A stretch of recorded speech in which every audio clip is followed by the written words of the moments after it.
Mga kabida, isang magandang oras sa lahat at welcome po sa aking channel. Ito po, magbigay lang po tayo ng reaction po, mga kabida, dito ho sa naging pahayag po ni Ombudsman Boying Rimulya, patungkol po sa posibleng kasong kakaharapin po mga kabida, ni dating House Speaker Martin Romualdez, in relation po doon ho sa flood control project controversy, mga kabida, at maging ito hong 2025 national budget.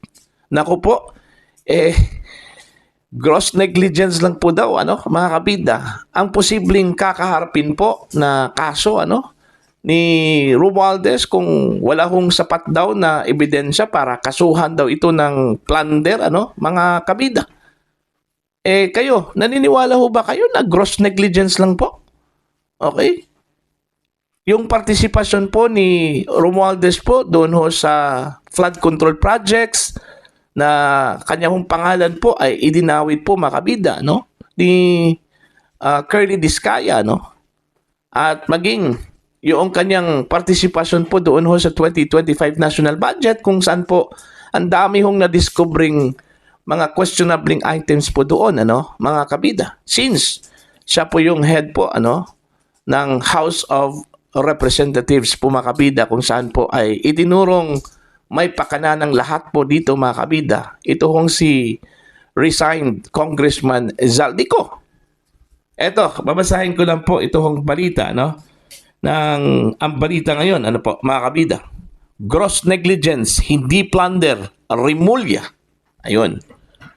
Ipinaliwanag ni Ombudsman Boying Rimulya na maaring managot si dating House Speaker at Leyte 1st District Representative Martin Romualdez sa kasong gross negligence kung walang matibay na ebidensya para sa kasong plunder kaugnay ng mga irregularidad sa flood control projects. Ayan, mga kabida.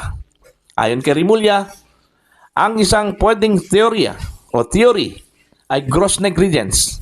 Speaker of the House siya, meaning si Martin Romualdez ito, mga kabida, at siya ang pumili ng chairman ng Appropriations Committee.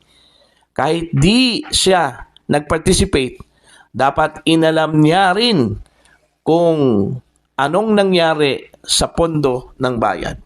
On one point mga kabida, tama po ito hong si Rimulya, Kasi unang-una, command responsibility ang tawag dyan, mga kabida. Okay?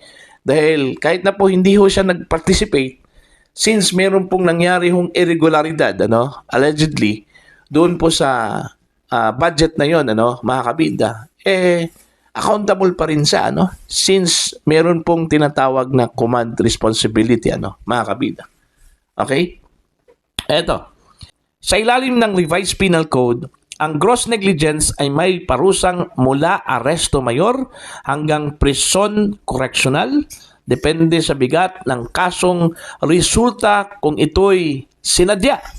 Ang pahayag ni Rimulya ay kasunod ng mga tanong kung dapat bang papanagutin si Romualdez sa mga irregularidad na lumitaw sa investigasyon ng Independent Commission for Infrastructure hinggil sa mga ghost flood control projects na pinondohan ng bilyon-bilyong piso ng bayan. So malino po mga kabida, yung pahayag po ni Rimulya, posibleng gross negligence lang po ang kakaharapin po ni Romualdez kung wala hong matibay na ebidensya mga kabida, na siya po ay kakasuhan po ng plunder, po. Iba kasi yung plunder dapat may matibay na ebidensya po, at saka yung range po ng amount o pera, na kinuha o ninakaw, mga kabida, kinurakot, dapat umabot po ng 50 million pesos pataas. Okay? Pero do you think, para po sa inyo, naniniwala ho kayo na gross negligence lang po yung pwedeng ikaso ho kay Romualdez dahil ho sa kanyang command responsibility, mga kabida? Naniniwala ho ba kayo na si Romualdez ay wala talagang partisipasyon, doon po sa issue ng corruption sa flood control projects, Okay? O di kaya dito ho sa 2025 national budget po, mga kabida. Actually, interconnected lang po ito yung national budget at saka itong flood control, interconnected lang po ito, mga kabida. Kasi sinasabi nila na yung insertions na na-discover doon sa national budget po, mga kabida, ay intended po para sa flood control projects, ng mga kongresista, mga kabida, sa kanilang mga distrito, po. Okay? Now, kung ang kakasuhan lang po dito, kasi po kahapon naglabas po ng statement itong ICI, kung saan po ay inirekomenda po nila, mga kabida, itong mga personalidad na kakasuhan po, dyan po sa office ng Ombudsman, itong si Zaldico at ilang mga kongresista at mambabatas mula sa Senate, mga kabida, wala ho ang pangalan ni dating House Speaker Martin Romualdez po doon, Despite, mga kabida, sa naging pahayag po ni Curly Discaya, na kabilang po si dating House Speaker Martin Romualdez na kanyang binigyan, okay, ng 25%, na kickback, mga kabida, mula sa mga proyektong nakuha ng mga Discaya sa DPWH. Alright? Para bang hindi binigyan po ng bigat, ng ICI, yung naging pahayag po ng mga Discaya, mga kabida. Lalong-lalo na po si Curly Discaya po. Okay? Kaya nga hindi naisali ito si Martin Romualdez po doon sa posibleng kakasuhan po, dyan po sa Office of the Ombudsman. Okay? Mga kabida. Okay? So far, si Discaya lang po ang nag-link kay Romualdez doon sa flood control. Okay? Although, ito si dating Marine Master Sergeant Orly Gutesa po, mga kabida, meron po siyang personal knowledge po, base doon sa kanyang testimonya, sa kanyang paghatid daw ng mali-malitang pera po doon sa bahay ni House Speaker Martin Romualdez sa may Taguig, mga kabida. Pero para bang questionably yung kanyang statement, kasi nakabase siya doon sa kanyang affidavit, which is yung perma daw doon, mga kabida, dinisowned ng isang abogado na notaryo doon sa kanyang affidavit. At bago lang po, naglabas po ng pahayag itong RTC Manila, na forged daw yun, yung perma ng naturang abogado doon po sa affidavit po, mga kabida, ni Gutesa. Kaya posibleng kakasuhan po ito ng perjury, mga kabida, itong si Gutesa. Okay? Wala na pong iba ang nagsabi po na may link itong si Romualdez sa flood control projects. So kung wala sa mga listahan po ng kakasuhan, okay, ng ICI, itong si Romualdez, posibleng hindi po nila kinagat itong naging statement po ni Curly Discaya sa kanilang investigasyon po, mga kabida. Okay? Now, ang kawawa dito, itong si Zaldico. Kasi siya yung para bang ginawa dito na mastermind, mga kabida. Okay? Based doon sa rekomendasyon po ng ICI, doon po sa Office of the Ombudsman.